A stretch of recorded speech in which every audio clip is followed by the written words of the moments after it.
M ഷിബുവിലേക്ക്. Shibu എത്താൻ വൈകിയതിൽ ക്ഷമിക്കുക. ഷിബു എന്താണ് കരുതുന്നത്? ഇപ്പോൾ ഈ വീഴ്ചകളുടെ മുഴുവൻ ഉത്തരവാദി ഒരു ഡെപ്യൂട്ടി സെക്രട്ടറി പ്രശാന്തയും ഒരു സെക്ഷൻ ഓഫീസർ ബിന്ദുവും ഒരു അസിസ്റ്റന്റ് അഞ്ജുവുമാണ് എന്നാണോ നിങ്ങൾ കരുതുന്നത്? അങ്ങനെ ഒരു ധാരണയാണ് ഇപ്പോൾ സർക്കാർ ഈ വിഷയത്തിൽ വരുത്താൻ ശ്രമിക്കുന്നത്.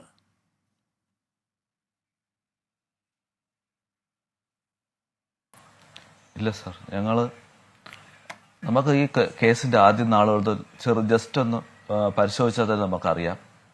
ഈ കേസ് തുടങ്ങുന്ന സമയം മുതൽ തന്നെ നേരത്തെ നമുക്ക് മുന്നേ സംസാരിച്ച വ്യക്തി പറഞ്ഞതുപോലെ ആ ഇൻവെസ്റ്റിഗേഷൻ ഓഫീസർ എന്നുള്ള രീതിയിൽ S I Mani, Vythiri police സ്റ്റേഷനിലെ എസ് ഐ മണി ഞങ്ങളോട് പറഞ്ഞ കാര്യമാണ്, ഇതൊരു സാധാരണ തൂങ്ങി മരണമാണ്, ദേഹത്ത് പാടുണ്ടാവും, തൂങ്ങി മരിക്കുന്നവരുടെ ദേഹത്തെല്ലാം പാടുണ്ടാവും. അപ്പൊ ഇദ്ദേഹം എവിടുന്ന് പഠിച്ചു വന്ന ആളാണ്, ഇദ്ദേഹത്തിന്റെ എസ് ഐ ആയിട്ട് പ്രൊമോഷൻ ആക്കിയ ആളോ എവിടുന്ന് ആണ് എസ് ഐ ആയെന്നറിയില്ല. ഒരു പ്രാഥമിക നിഗമനത്തില് ഒരു ഇൻക്വസ്റ്റ് തയ്യാറാക്കാൻ അറിഞ്ഞുകൂടാത്ത ഇയാളെ ആരാണ് അവിടെ പോസ്റ്റ് ചെയ്തത്, ആ ആളെയാണ് ആ ഇൻക്വസ്റ്റ് തയ്യാറാക്കാൻ വിട്ടത്. ഇതുപോലും മനസ്സിലാക്കാൻ കഴിയാത്ത ആള് അവിടെ തന്നെ വീഴ്ചകൾ വരുത്തി തുടങ്ങി. ഈ കേസിന്റെ തുടക്കത്തിൽ തന്നെ അദ്ദേഹം വീഴ്ചകൾ വരുത്തി. രണ്ടാമത് ഞങ്ങൾ സംശയം പറഞ്ഞപ്പോൾ തന്നെ അദ്ദേഹം അത് എഴുതണോ വേണ്ടേന്ന് ആലോചിക്കുക പോലും ചെയ്തു. അദ്ദേഹത്തിനെതിരെ ഇതുവരെ നടപടിയെടുത്തിട്ടില്ല. പോലീസ് തലത്തിലോ ഡിവൈഎസ്പി തലത്തിലോ SP തലത്തിലോ ഇതുവരെയും ആ SI-ക്കെതിരെ നടപടിയെടുത്തിട്ടില്ല, അദ്ദേഹത്തിനെ അന്വേഷിച്ചിട്ടില്ല. അപ്പൊ അദ്ദേഹത്തിനെതിരെ CBI വരുമ്പോൾ എന്തായാലും ശക്തമായ ഒരു തീരുമാനം നമ്മൾ എടുക്കേണ്ടതായിട്ട് വരും. അതോടൊപ്പം അടുത്ത് വരുന്നത് ഞങ്ങൾ അവിടെ കാണിച്ച ഡീൻ ഉൾപ്പെടെയുള്ള ആളുകൾ. ആ കേസ് ഡീന് വ്യക്തമായ ഇൻവോൾവ്മെന്റോടുകൂടി ഈ കുട്ടിയെ സിദ്ധാർത്ഥനെ അവിടുന്ന് അഴിച്ചിറക്കുകയും അദ്ദേഹത്തിന്റെ സാന്നിധ്യത്തിൽ മരണപ്പെട്ടതിന് ശേഷം അഴിച്ചിറക്കുകയും തെളിവുകൾ, അതായത് അവരുടെ കുട്ടികളെ എല്ലാം സംരക്ഷിക്കേണ്ട സമയങ്ങൾ കൊടുത്തതിന് ശേഷം മാത്രം പോലീസിൽ അറിയിക്കുകയും അവിടെയും ഒത്തുകളി തുടങ്ങിയിട്ടുണ്ട്. അവിടെയും ഈ കുട്ടികളെ സംരക്ഷിക്കുവാനും ഇതൊരു ഇതൊക്കെ നാം ഇത് ചർച്ച ചെയ്ത ഘട്ടത്തിൽ നിങ്ങൾ കൃത്യമായി സൂചിപ്പിച്ചിട്ടുള്ളതാണ്. ഞാൻ ഒരു കാര്യം ചോദിച്ചോട്ടെ, ഇപ്പോ പുതുതായി പുറത്തു വന്ന ഒരു വിവരം ഈ കഴിഞ്ഞ ദിവസം നിങ്ങളെ അടക്കം ഞെട്ടിച്ചുകൊണ്ട് പുറത്തു വന്നൊരു കാര്യമാണല്ലോ, ഈ കഴിഞ്ഞ 8 മാസമായി സിദ്ധാർത്ഥൻ ഒരു രൂപത്തിൽ അല്ലെങ്കിൽ വേറൊരു രൂപത്തിൽ റാഗിങ്ങിന് വിധേയമാക്കപ്പെട്ടുകൊണ്ട് ഇരുന്നു എന്ന്. അപ്പോൾ ഫെബ്രുവരി 13 തുടങ്ങിയ ഒരു സംഭവമല്ല. ഇപ്പോൾ മറ്റു പല കുട്ടികളും ഈ സംഭവം പുറത്ത് വന്നതിന് ശേഷം എന്തൊക്കെ തരത്തിലുള്ള ഭയമാണ് അവർക്കുണ്ടായിരുന്നത് തുടങ്ങിയ കാര്യങ്ങളൊക്കെ പുറത്തു വന്നിട്ടുണ്ട്. പക്ഷേ സിദ്ധാർത്ഥന് 8 മാസമായി ഇത് അനുഭവിക്കുമ്പോൾ ഒരിക്കൽ പോലും ഷിബു അടക്കം ആരോടും ഇത് പറഞ്ഞിട്ടില്ല എന്നാണോ? അങ്ങനെയെങ്കിൽ എന്തുകൊണ്ട്?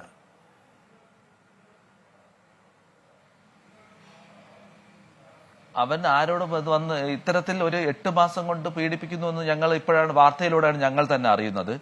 അവൻ അത്തരത്തിൽ അവിടെ എന്തെങ്കിലും സംഭവം നടന്നതായിട്ടോ ഒന്നും വീട്ടിൽ വന്ന് പറഞ്ഞിട്ടുമില്ല.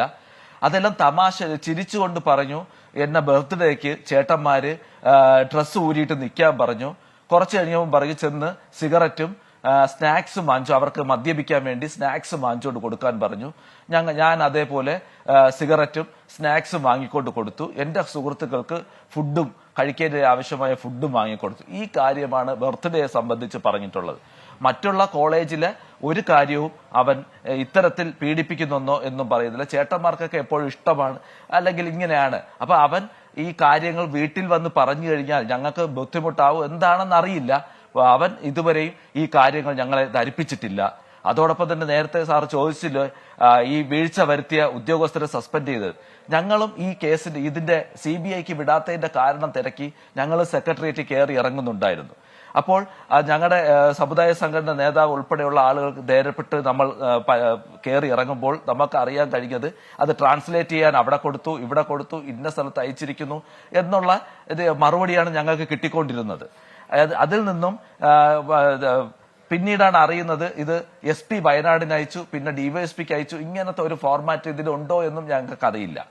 ഇപ്പോ അറിയാൻ കഴിഞ്ഞതാണ് അതിന്റെ വീഴ്ച വരുത്തിയ ഉദ്യോഗസ്ഥർ എന്ന രീതിയിൽ 3 പേരെ സസ്പെൻഡ് ചെയ്തു എന്ന്. പക്ഷെ ഈ 9-ാം തീയതി നടന്ന സംഭവം, 9-ാം തീയതി പ്രഖ്യാപിച്ച ഈ കാര്യം ഇത്രയും ദിവസം ഡിലേ വന്നതിൽ ഈ 3 ഉദ്യോഗസ്ഥർ മാത്രമായിരിക്കുമോ എന്ന് നമുക്ക് പരിശോധിക്കേണ്ടതുണ്ട്. എന്തായാലും എവർക്ക് മുകളിലും കുറച്ചുപേരുടെ സാന്നിധ്യം നമുക്ക് എന്തായാലും ഉറപ്പുവരുത്തേണ്ടതാണ്. അപ്പൊ ആ തലത്തിലും ഈ അന്വേഷണം നടത്തേണ്ടതുണ്ട്. അതോടൊപ്പം തന്നെ ഇപ്പോൾ ഈ നമ്മുടെ സമര പരിപാടികൾ ഞങ്ങൾ ഈ പ്രതിരോധം ഈ 33 കുട്ടികളെ പിൻവലിച്ചതിനോടൊപ്പം തന്നെയാണ് ഞങ്ങൾ ശക്തമായിട്ട് മുന്നോട്ട് ഇറങ്ങുകയും ഈ ഒരു മാധ്യമ ശ്രദ്ധ വീണ്ടും തിരിച്ചു കൊണ്ടുവരികയും സമരത്തിലേക്ക് ക്ലിഫ് ഹൗസിന്റെ മുന്നിൽ സമരത്തിന് ഇരിക്കുമെന്നുള്ള പ്രഖ്യാപനങ്ങളും വന്നപ്പോൾ സർക്കാരിലേക്ക് കുറച്ചുകൂടെ പ്രഷർ വരികയും ഉടനെ ഇതിന് നടപടി എടുക്കണമെന്ന തോന്നലായിരിക്കാം ബഹുമാനപ്പെട്ട മുഖ്യമന്ത്രിക്ക് ഈ കാര്യത്തിൽ ഇടപെടേണ്ടി വന്നത്. ചിലപ്പോൾ അദ്ദേഹത്തിന് മറ്റ് നേരത്തെയുള്ള കാര്യങ്ങൾ ചിലപ്പോൾ മനഃപൂർവ്വമായിരിക്കാം, അതോ അതിനെക്കുറിച്ച് അറിവില്ലായ്മോ എന്നോ എനിക്ക് അറിയില്ല.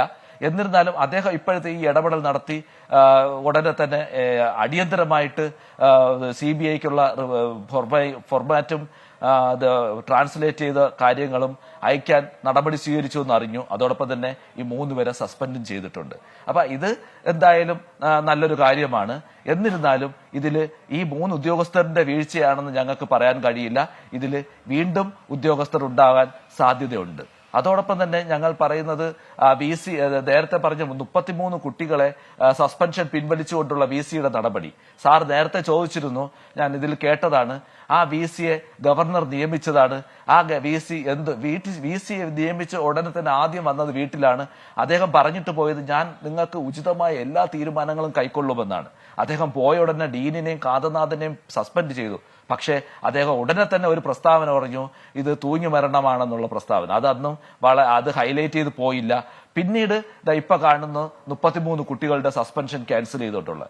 ഉടൻ തന്നെ ഗവർണർ അദ്ദേഹം വളരെ ശക്തമായി ഇടപെടുകയും അദ്ദേഹത്തിന്റെ അടുത്ത് വിശദീകരണം ചോദിക്കുകയും വിശദീകരണം സംതൃപ്തി അല്ലാത്തതുകൊണ്ട് ഉടനെ തന്നെ ആ സസ്പെൻഷൻ റദ്ദ് ചെയ്യുകയും ഇദ്ദേഹത്തിന്റെ അടുത്ത് രാജി ആവശ്യപ്പെടുകയും ചെയ്തു. അദ്ദേഹം അത് അപ്രകാരം രാജി വയ്ക്കുകയും ചെയ്തു.